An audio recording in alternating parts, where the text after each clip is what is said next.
Welcome to another episode of the Upper Bowl Perspective, a Utah Jazz podcast showing that the fans sitting in the nosebleeds know just as much as those sitting courtside. Back with my co-hosts, as always, Landon and Kyler, ready for episode 3, bringing you more Jazz off-season content. Now, in our first 2 episodes, we have talked very heavily about the upcoming draft. In our first episode, we spent a lot of time talking about our preferred picks for the Jazz at 9, 16, and 28. And in our last episode, we deep dive into more options that the Jazz could potentially take with the 9th overall pick in the draft. But we realized that as we were having these conversations, talking about different draft prospects, we need to maybe take just half a step back and talk about the Jazz's roster as it's currently constructed, particularly what constitutes our core moving forward, and really how the Jazz can fill in the cracks around the players that we already have on our team and that we want to build with to hopefully being a good title contender down the road. And when you start thinking of the Jazz core, you start thinking about what our future looks like. There is one name that just stands above the rest, and that is our all-star from this last year and the borderline All-NBA player, Lauri Markkanen, who was traded to us in the last offseason. Now, it is hard to overstate how much better Markkanen got over this last year in playing with Utah. Just to give you a quick overview of just his stat lines and how they increased, his career averages in 348 games is 17.7 rebounds and 1 assist on 45% field goal shooting and 37% from 3. Last year with the Jazz, he was almost 26 points, 8.6 rebounds, and almost 2 assists on 50% shooting and 39% from 3. Like, to make that jump as a player, especially now that he's 26, is something that you do not see super often in the league on just players who make that significant jump at that stage of their career. So after this longer intro, the question I have for both of you is, have we seen the best of Lauri Markkanen, or is he someone who projects to get even better for the Jazz down the road? Why don't you go first? I can start off. To answer your question, and to be completely honest, I think we've seen the best of Lauri Markkanen. It's not to say I think he's going to have a drop off. I don't think his ceiling's much higher than what we've seen. Like, I didn't realize how crazy that jump was until you just throw that stat line out. That is crazy. Those are some insane statistical jumps, and it definitely makes you a little concerned going forward if that's sustainable. Not saying he's going to go back down to what he was doing in like Cleveland or Chicago, but I think you anticipate some regression. I think you see some of that efficiency go down next year. Maybe not a lot, but I definitely don't think we're going to see him get much better. Yeah, and I wanted Landon to go first because I've kind of already told you guys off camera some of my thoughts on this, that, a player breaking out to that extent at the age of 25 after so many years in the league, I feel like there's not a lot of discourse amongst Jazz fans about the potential of Lauri being like a one-year wonder at that level. Like, he has shown on multiple teams, given multiple responsibilities, a level of play over the first several years of his career. I think was last year's 6th year. I can't remember, 6th or 7th year or something like that. But all of a sudden to be that much better, there is a question if that's going to be seen historically as Lauri Markkanen's far and away best year of his career. At this age, 26, you don't typically see a ton, like you'll see marginal improvements, right? Probably more counters to a lot of his moves as people start to key in on, his strongest moves. So you'll see more subtle, I think, developments from Lauri in terms of being able to respond to the way people are defending him. But in terms of just like adding skill sets like all together into his game, like, is Lauri Markkanen suddenly going to become a ball handler? Is he going to be a plus passer? Is he going to be some, super good perimeter defender? Like, is he going to add real tools to the toolbox? I don't see it. In fact, I'd be less surprised if we see some regression from Lauri Markkanen. Again, I'm not necessarily saying that I think that's the case. I just think that Jazz fans are very confident right now that the Lauri we saw last year is who he is, and he will be that for the remainder of his tenure at the Jazz. It's certainly possible. I'm hopeful of it, obviously, but I just want to maybe prep some Jazz fans' minds where if Lauri Markkanen is not, be in the discussion for third team All NBA forward next year, that you're not just heartbroken because it's just not who he's been throughout his career. So where do I see him long term? I think he could be one of the guys. I don't think he can be like the guy leading your team in the playoffs. After this last iteration of the Jazz, the Rudy Donovan era, I'm really my eyes on the basketball teams that I'm rooting for are what are they in the playoffs, not what are they in the regular season. And so can Lauri Markkanen be a good playoff player? I truly believe he can be a really impactful player in the playoffs, but can he be the guy that's leading your team to series wins consistently? I think he's going to need some serious help in that area, which we will be getting to later in this podcast, but that's kind of my thoughts on Lauri Markkanen. It's possible not only will he not get better, but we might have already seen the best year of his career. It's possible. And I just think people need to take that into consideration a little bit more. And I don't want to come across in saying that stuff that like I think he's disposable or someone that, isn't going to be good. I still think he's everything you would want in a modern day four, even if his numbers go down a little bit. But I agree. I don't think that he's going to be your franchise guy. He's not going to be the guy that will lead you to. And I hate that we all agree on this, but I just totally agree with like what both of you have said. And I think this is kind of where you see the difference of opinion between those who are just casual basketball fans or they love their team and those who are real NBA fans, just that awareness, that understanding of it is so difficult to build a championship team.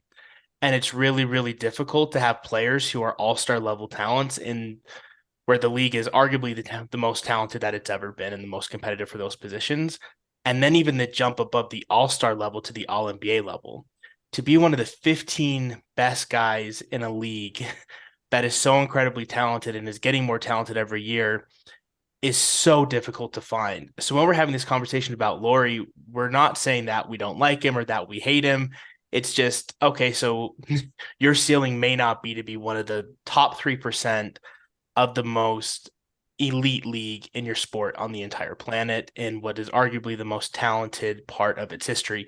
So we're certainly not hating on Lauri, but it's just really hard to see him where he can take it up to the next level where he could be that number one guy in a championship team, which we've talked about it before in this podcast. The entire goal of having a franchise is to bring home the Larry O'Brien trophy.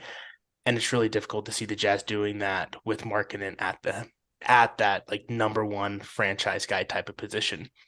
Just as kind of a little bit of a thought exercise, I actually pulled up all of the finals MVPs from the last several years. And I just want to throw out some names so that our listeners who may not be as devout NBA fans and maybe are just devout Jazz fans can kind of see the type of player that you have to have on your team if you're going to win 4 straight playoff rounds. So going back the last 15 years, you have Steph Curry, Giannis, LeBron, Kawhi, Kevin Durant twice, LeBron again, Andre Iguodala, but we all know that actually should have gone to Steph. So we're just going to say Steph and I don't know, dude.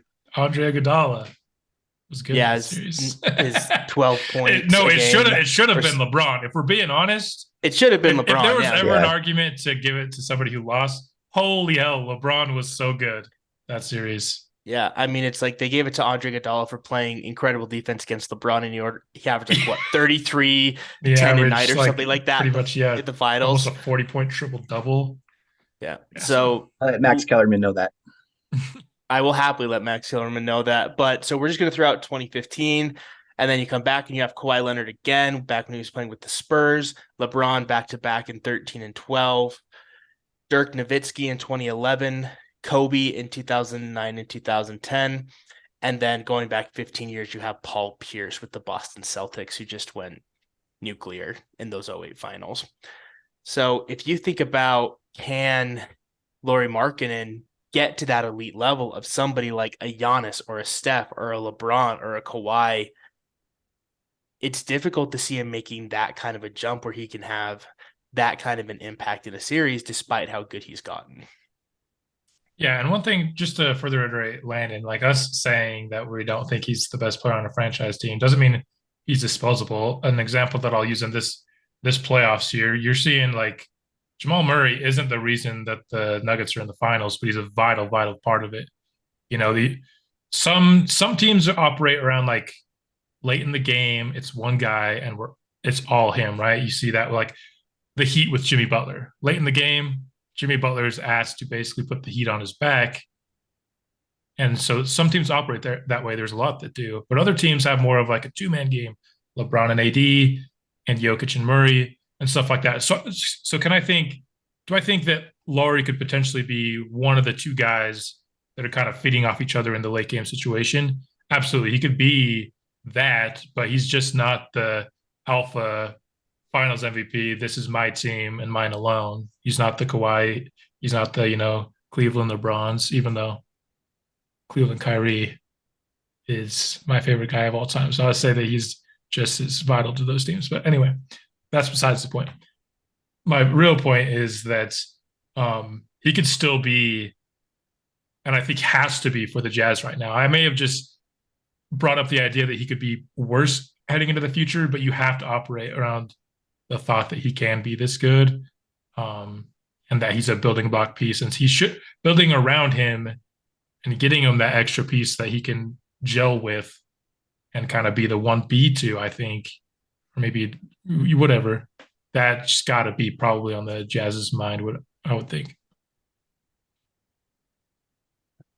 So let's just say that Lauri Markkanen 3, 4, 5 years from now, when the Jazz are hopefully going to be more competitive, looking at the playoff runs, what do you think his role is on a title team? Like, is he like that 1B?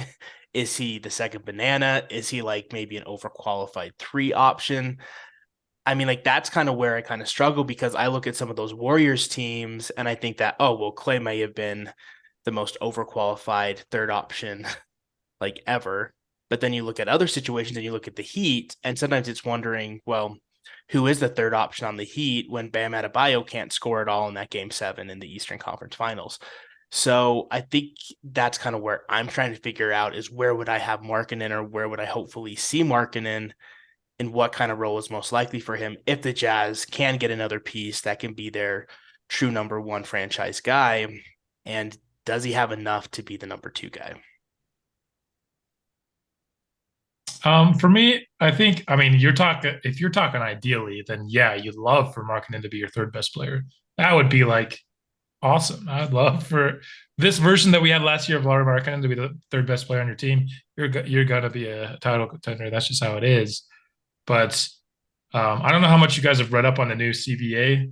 It's going to be very, very difficult under the new collective bargaining agreement to have Lauri Markkanen as the 3rd best player on your team. So I think we're definitely heading towards an era of duos. We've kind of already been in that for a while now. A lot of the top teams are, duos. So we just named, LeBron, AD, Jimmy Butler, and Bam Adebayo. A lot of these teams are duos already because it's already difficult to have, a big 3 and also have a modicum of depth on your team.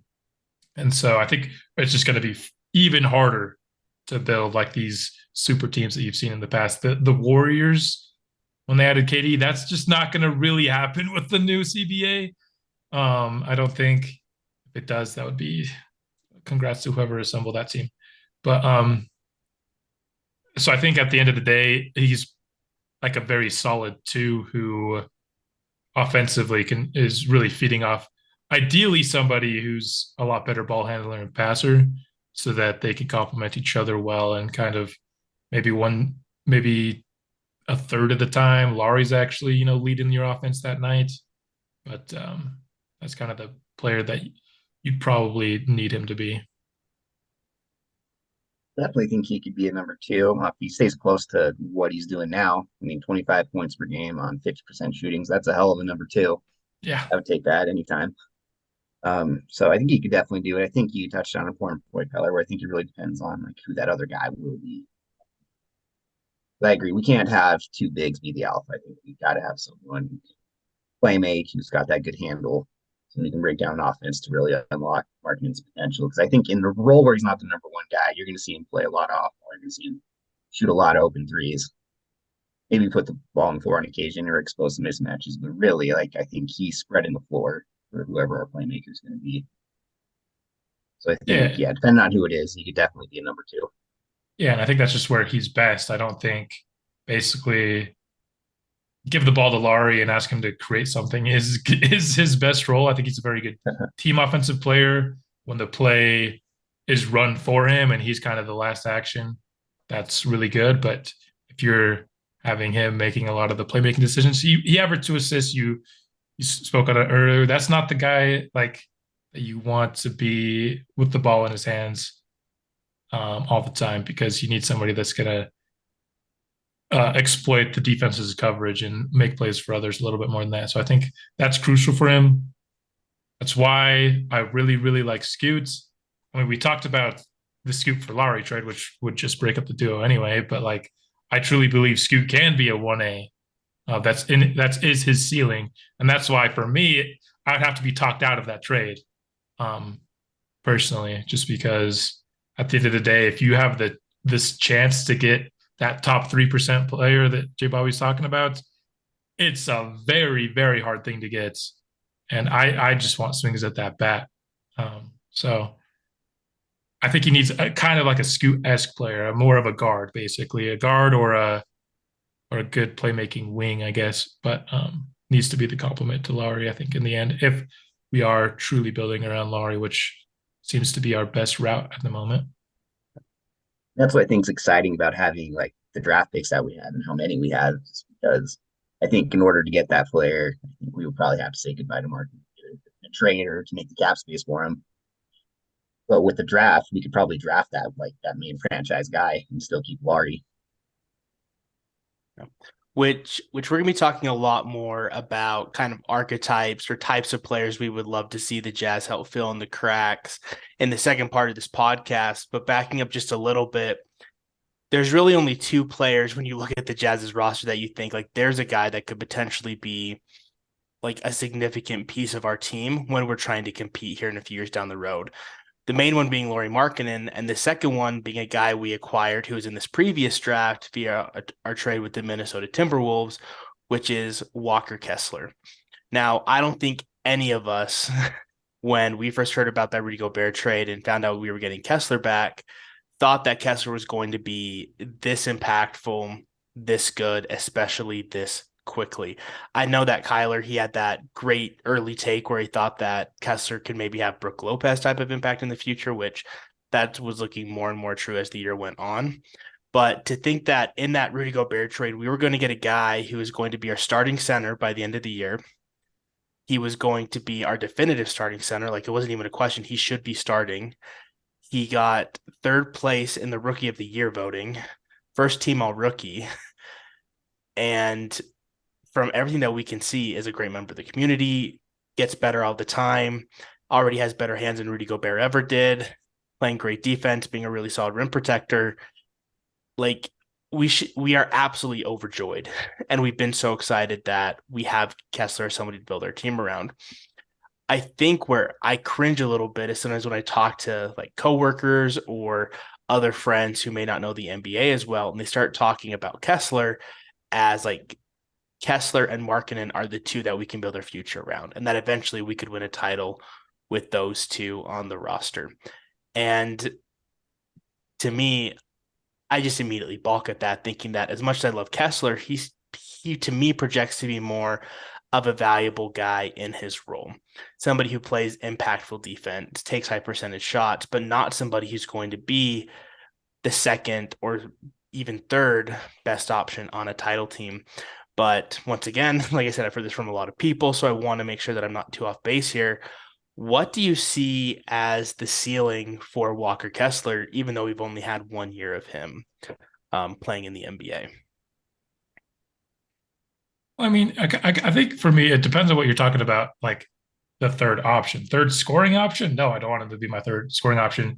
Can he theoretically be the third best player just in terms of how he impacts the game. I think he does a lot of things to impact the game positively. For me, I honestly, once the Jazz kind of got out of like, there's no way they were going to be the top 6 odds, there was a small part of me that actually wanted us to play in the play-in, just because, I mean, all year last year, I was advocating for the Jazz to blow it up. They did. I was ecstatic, wanted them to lose, and then they just won too many games. And Kessler broke out, and I want to see what he is in the playoffs, because we've seen a super impactful regular season center be absolutely taken out of the game in the playoffs. And while that was a lot to do with the way the assets were managed around him and Donovan, which this podcast is not about, I did want to see how Will Hardy handled that, because at the end of the day, like I said previously, all I'm worried about is what is this guy in the playoffs. And so I think Kessler isn't necessarily a building block, but he can't be an elite complementary piece. In today's day and age in the NBA, like high end complementary is probably like your third, fourth, and fifth best players. You know what I mean? Like I said, you're only really building around 2 stars. After that, you're surrounding them with complementary players. And can Kessler be that? Yes, I think in certain circumstances. One thing that I think was missing from the previous iteration of the Jazz was like a secondary rim protector.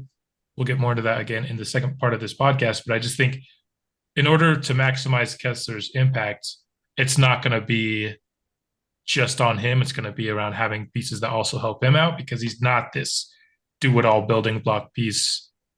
He's more of the complementary piece that really can allow the other stars on the team to shine, I think.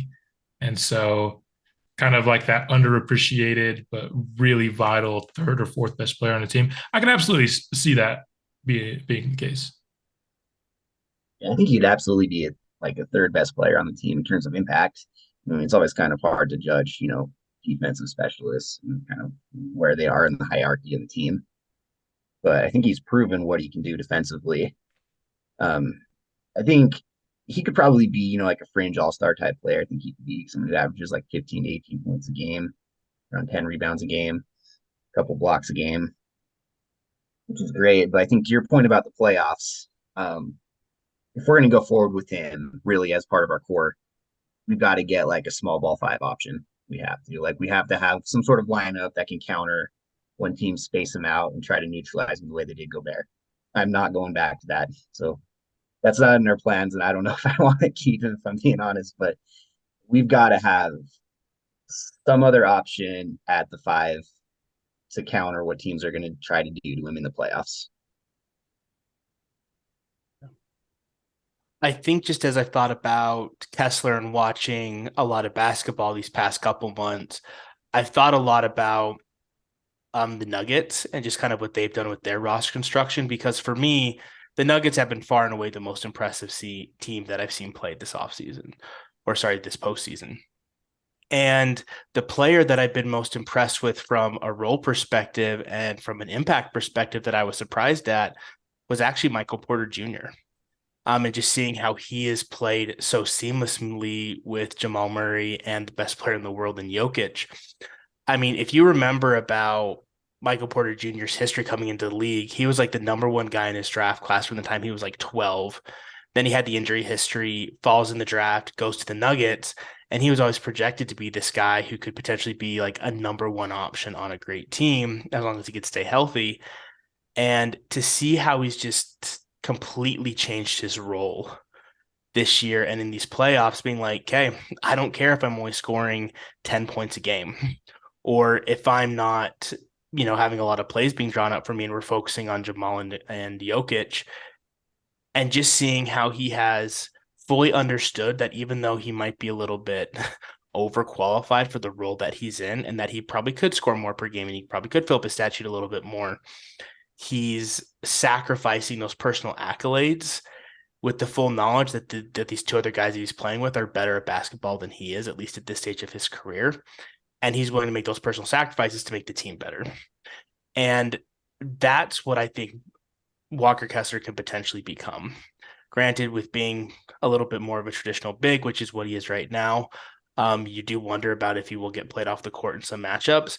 But if he's a guy who won't worry about getting his plays or getting his points or anything else, but just plays great defense, takes really high percentage looks, makes the smart pass, then I could definitely see him as a guy who elevates the rest of the team because he's willing to completely buy in to the talent and the skill of other players on the team. So anyway, that's my kind of rant on Walker Kessler, but I don't know. I don't ever see him being. I honestly have a hard time even seeing him being an all-star someday. Like I think it's possible, but I think that there's just so many good versatile centers in the league that it's going to be difficult. But I could definitely see him as one of those guys who's just one of those elite players in their role who helps teams win championships.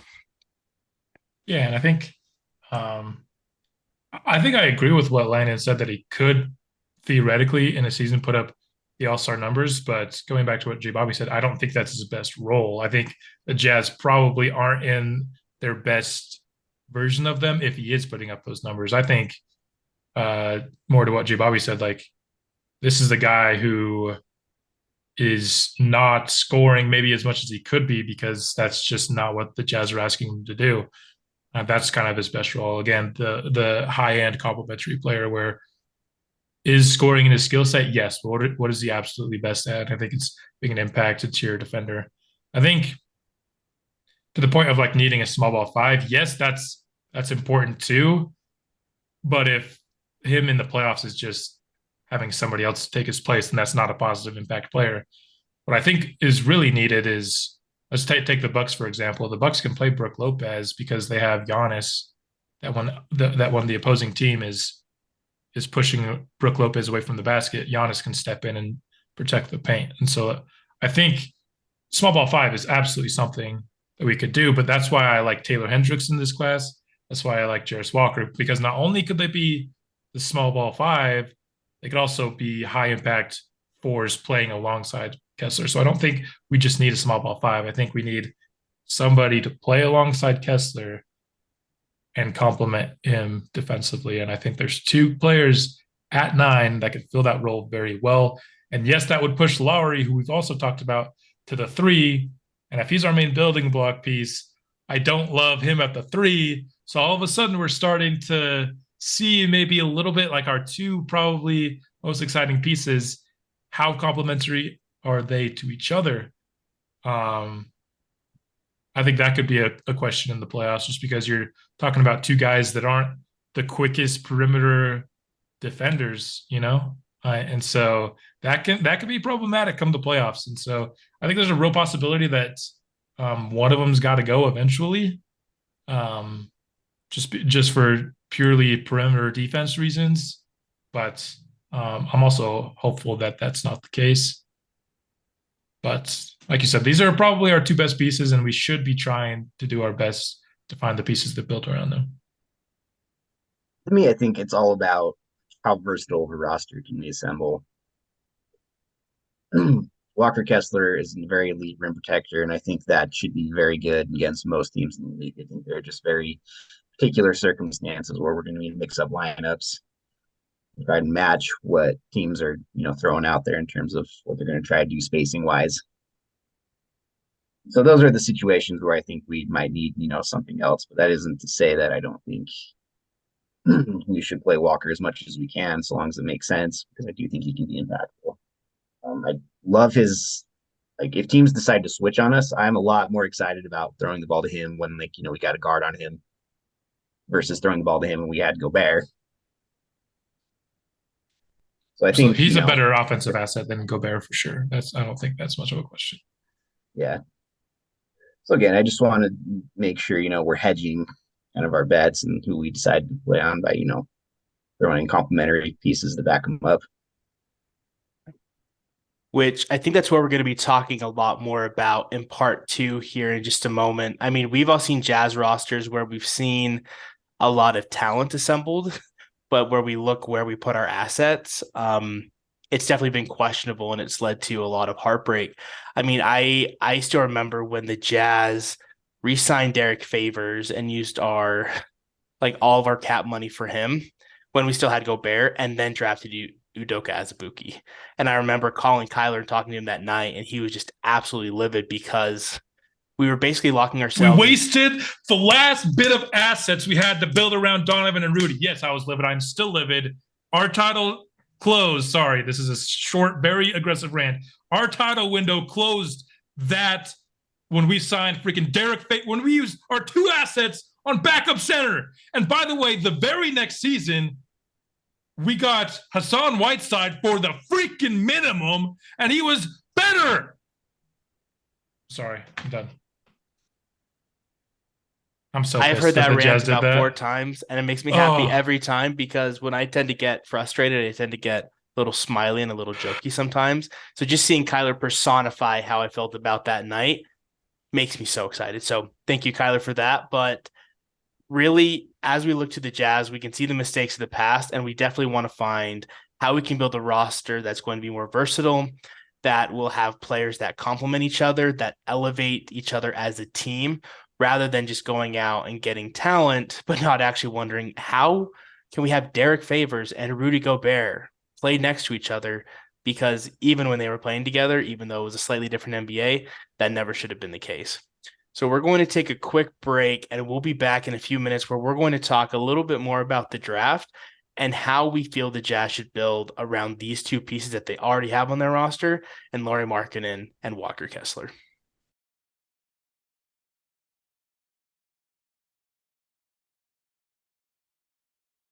Welcome back for part 2. In part 1 of this episode, we talked a lot about the ceiling of Kessler and Markkanen, and really what we can see them becoming as the Jazz hope to compete in the next few years. Now, in our first 2 episodes that we brought out earlier this season, we talked a lot about the draft, and these 2 topics are very closely related, because obviously we are a team that has a ton of draft picks. We are trying to build through the draft as we go through this rebuilding process. But on top of that, we have to rebuild around something, with Markkanen and Kessler being kind of the foundation that we can try to fill in the rest of the cracks. As we look at any player, no matter how good they are, even if they were borderline 3rd-team All-NBA and Lauri Markkanen, every single player in this league has flaws. They have things that they're good at. They have things that they are not good at. And we see the teams that typically tend to be in the NBA Finals or win the NBA Finals are the teams that play better together. They are the ones who are greater as a whole than the sum of their individual parts. You've seen that with every team that Jokic has played on. We've seen that with LeBron and how he elevates the team around him. We see Jimmy Butler and how he does it in the finals. And we also saw how the Boston Celtics have consistently struggled with that, with the inconsistencies of Tatum and Brown. So for the topic of this section of the podcast that we really want to focus on, hopefully we have Markkanen, hopefully we have Kessler, and they will be significant pieces for the future of our franchise. But what are the types of skills or the types of players that we need to prioritize if we are going to maximize their skill set and become the best overall team that we can get going into the postseason here in a few years from now? So let's go ahead and start with Landon. When you think about Markkanen and when you think about Kessler, what would you say are the primary skill sets that you need to surround them with? Well, I think it's probably pretty obvious. Hopefully, I don't steal too much of what you guys were going to say, but I think it's got to be perimeter defense. We were not a great defensive team last year. We were one of the definitely well in the bottom half as far as transition defense came. And that was one of the more frustrating things about watching the team last year. As fun as they were to watch, we got ran out of the gym so many times, and it drove me crazy. So that's what we need. We need quickness and just tough defense, tough hard-nosed defense on the perimeter. That's what we need to look for. Yeah, for me, I have it very clearly defined. I think there are 4 skill sets that need to be had, probably if like with some of them by like more than one of the other 3 players in your starting lineup. But in no particular order, I think the skill sets, if we want to be like a championship level team, that are missing from that kind of starting duo. I even think we haven't talked about it on this episode. I think there's a possibility Oshai could be like your 5th starter. I think he could be, the perimeter defense and kind of just does all of his work off ball offensively. But that's more of like a projection. He's not really, I wouldn't consider him like you're counting on that right now. But that's a side note. The 4 skill sets we need. Talked about it. I am very, very passionate about the need for a secondary rim protector if one of your core pieces is primarily a rim protecting big, because that in the playoffs, your opposition is going to force that guy not to be at the rim. So you need to have a plan B in order for that play or to still have some impact in the playoffs. Second, the one that Landon said, we need point of attack defense. We can't be relying on Walker Kessler to clean up a lot of our messes in the playoffs. That's what our strategy was with Gobert. And watching the Jazz play playoff basketball was literally painful by the end of that era. Fourth, I believe, is somebody who makes plays for others. That's why I really love this point guard class. Going back to the secondary rim protection, that's why I love Hendricks and Walker at 9. We need people who make plays for others. That's why I really love the point guard class at 16. And then lastly, something that I don't think the Jazz are really going to be able to do in the draft this year, at least, unless maybe they trade up for Cam Whitmore. I think they do need the 1A scorer, here's the ball, go get a bucket for yourself, shot creator. I don't think they have that yet. I think Lauri Markkanen is a good scorer within the construct of an offense. I don't think he's a go get a shot by yourself kind of guy. And you just need that in the playoffs. You see it over and over again. So those are the 4 skill sets. Some are easier to get than others, but you really need them. And obviously shooting, but I feel like shooting is pretty readily available in the league. So I don't know if that's something that you really need to super hone in on at this point of the rebuild, maybe later on in the rebuild, kind of like with the Magic, where they have a lot of these other skill sets, and now they're really trying to prioritize shooting around them. I think that's a little bit more of a long-term need for us. As I was thinking about the same question I asked both of you, the first one that kept coming to mind for me was just somebody who's a primary playmaker and somebody who can really maximize the offensive skill set of the rest of their team. I've been watching a lot of Nuggets ever since the postseason, and just seeing how somebody like a Jokic just opens up opportunities for the rest of his guys, and how they are one of the best offenses I've ever seen in my entire life, other than those 2017 Warriors teams. It's just made me appreciate even more how great it is when you have somebody who can pass the ball and who can open up those opportunities for the rest of your players. Seeing what happened with the Jazz and just how their offense deteriorated after Mike Conley was traded, and you had guys like Colin Sexton and Jordan Clarkson who had the ball in their hands a lot more, you saw how the overall offensive numbers of the team and just the offensive congruity really started to fall apart a little bit. And where Markkanen's not a perfect offensive player and he's not the 1A scorer, and Kessler obviously needs to be fed the ball a little bit, even though he works pretty well in the post, I would love to see the Jazz get someone who can be that primary playmaker, kind of that floor general archetype, who is able to maximize the offensive efficiency of the rest of the players on the team.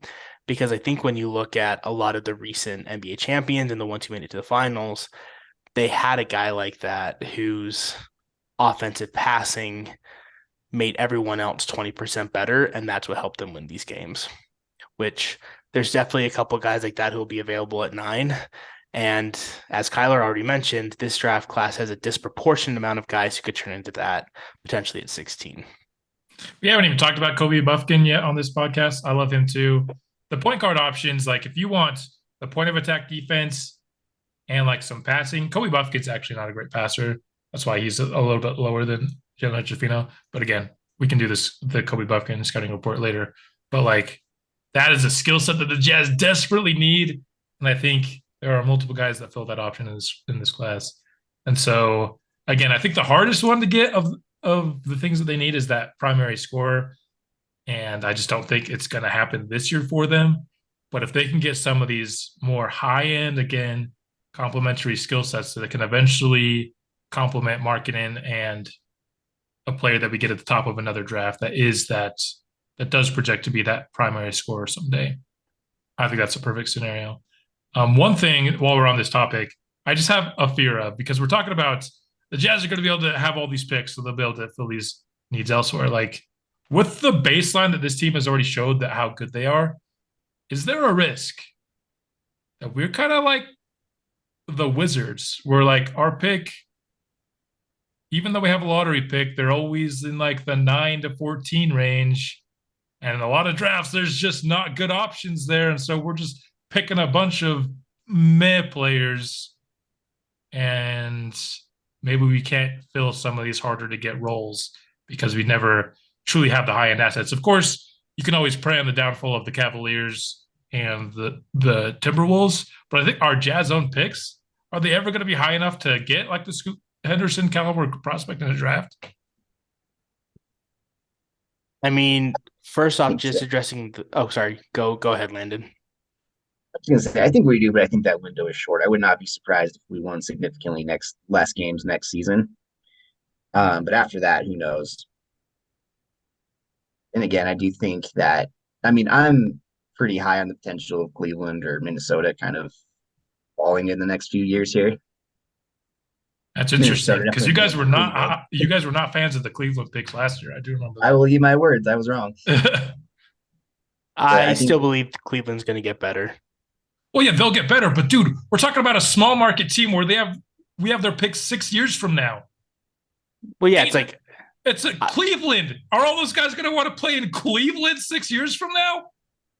I think the later picks that we get from Cleveland, those are probably going to be pretty good. But I think the next ones, like at least the first couple we get from them, aren't going to be as like I think they're going to be probably in the 20s. I'm really high on Cleveland's current core and what they can become with a little extra time. But that's beside the point. Um, the Wizards are one of the most terribly run organizations in the league. And what they have done with their draft capital over the last several years has been nothing short of embarrassing. I don't think there's been hardly any picks that the Wizards have taken that I've actually liked and advocated, where they've taken a guy on my personal big board that was like a good spot for them. So I think the Jazz, with how good of a floor they already have and what they showed last year with Will Hardy, the coaching, the more talent they're going to acquire this offseason through the draft, I personally think we should be trying to trade those Jazz picks for other assets as much as possible, because I think that the value of those is going to decrease and that they're likely to be later first round picks. And we try to hold on to the Timberwolves picks because I think that the Timberwolves might be going through another rebuild here in the next couple of years, or just underperforming. And so me personally, I would try to use the Jazz's picks as much as possible if I'm their front office to acquire other assets, and then try to keep the other picks for future drafts, which obviously it'll depend like what's on the table, who's available, et cetera, et cetera. Like how this situation changes is obviously going to impact how I feel about individual trades, but we're not going to be using all these draft picks. So I think that as soon as we start finding pieces that make sense or players become available, we should seriously consider using those picks for more players in the future, because we're not going to be able to have 6 great guys and then sign them on to long-term contracts. Like you look at what's happening with the Magic and what's happening with OKC. Sure, they have great young core. They're not going to be able to pay all of them, especially with the new CBA. So I would prioritize less about trying to build exclusively through the draft and still try to have some draft picks here and there to help fill in the cracks. But if there becomes a guy who's a 1A scorer that's available and we have to give up a bunch of draft capital for that, I would look at that really, really closely, because I totally agree with what you said, Kyler, about that being the hardest skill set of the 4 you listed to get. So if we can get a guy who either is that or there's a clear path for him to become that, I would much rather bank on somebody who's shown it at an NBA level, even if just in flashes, than trying to find that person in the second half of the first round, because that's almost impossible to find. Yeah, I mean that I agree with. We're going to end up consolidating picks a lot. I would hesitate, like you said, that you'd be trying to trade our Jazz picks. I would hold off on that. Like I said, a lot of these things that make us really hopeful for the Jazz are 1-year sample sizes. Like Evan Fournier got dealt $80 million from a 1-year sample size, and now it's one of the worst contracts in the league. And that's just one example, So because things look really promising for 1 year, I wouldn't start saying our picks are going to be really good in the future. So I think eventually we could get there. I just think that it's a little premature to start doing it this year. But yeah, obviously we're not going to use all these draft picks. I said it, I think, last episode. If you tally up all our first round picks over the next 7 years, that's more than an NBA roster. So there's zero chance we're using all those picks. We will be consolidating. And you would like a 1A option that has, potential to be on your team for a long time to show up. A lot of those times they're like 2 year guys are going to be on your team for like 2 years and then they're unrestricted free agents though. So you got to be at least at a point where you could make the most out of those couple of years. I think for that to be a really smart move. Which I don't think the Jazz are there quite yet. So that wouldn't be something that I'd be looking for at this moment. There are rumors of, like maybe Luka's going to become unhappy and the Jazz have all these picks. I would love to talk about that another day because I'm sure I have a take that not everyone's going to agree with on that. But yeah, I just think there's a chance that we just have like a bunch of really promising players, but we're missing the alpha. Like you mentioned the Thunder, like how many years in a row have the Thunder had like this promising core that's going to break out, and yet they're in the lottery again? Like how many years is it going now? Like it's like if you're not getting these very top draft picks, and we've yet to see Chet from them, so maybe Chet could get them over the hump. But sometimes you're just missing the skill set that's actually going to make you a playoff team.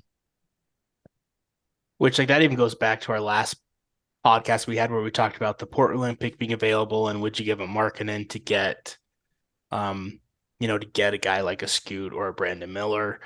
And for me, like that's why I'm still in the camp of I would seriously take a look at either of those prospects. I know, Kyler, how you feel about Scoot in particular, but it's like for me, seeing Markkanen at 26, it's harder for me to see the path where he becomes a 1A scoring option in the playoffs, where a young Scoot and a young Brandon Miller who've shown incredible offensive flashes, it's easier for me to see the path where they can actually get to the point of being that 1A scoring option, which is one of the hardest skill sets in the entire world to find because there's probably only 10 guys in the league that can actually reach that level consistently in the playoffs.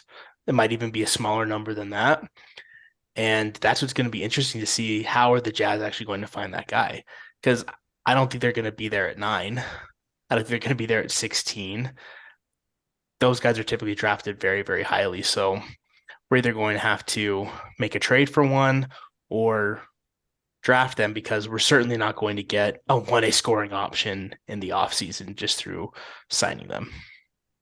No, and I think last episode, we're going back to a lot of things we talked about trading up last episode because like the guy that's going to be probably the last picked of those potential guys that has that ceiling is Cam Whitmore. Now, we talked about his weaknesses. There's a reason he's going to be the last of those guys picked is that he might only be a bucket and not pass ever. That's a risk, which you need more than just scoring because if you don't pass, people are going to play off that in the playoffs too. But that's why I know Landon said he would too. I would love for the Jazz, especially if it didn't take 16, to trade up. If it took like a future first instead, because then you could get what I think is at least a swing at the bat. Am I confident Cam Whitmore's going to be that? Not at all. His deficiencies, but like that ceiling is just something so worth taking a swing on for me whenever you have the opportunity to.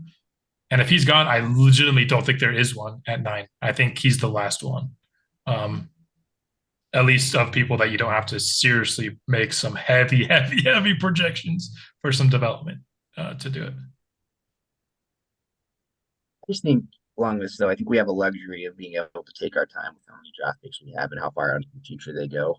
I think we can really kind of hedge and mitigate some of those risks you would take in drafting prospects by the fact that we could, if we really wanted to, bide our time, see how the players we draft develop, and then go from there and kind of play things as they go. So my concern, I mean, I agree to an extent, but I just think we shouldn't jump the gun in terms of just dumping all of our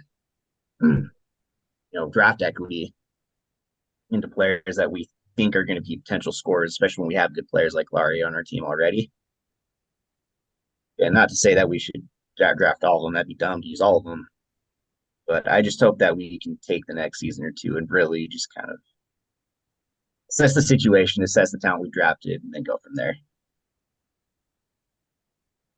Yeah, unless that talent is Grady Dick, Nick Smith Jr., and Jaime Jaquez Jr. The world's not ready for that dynasty.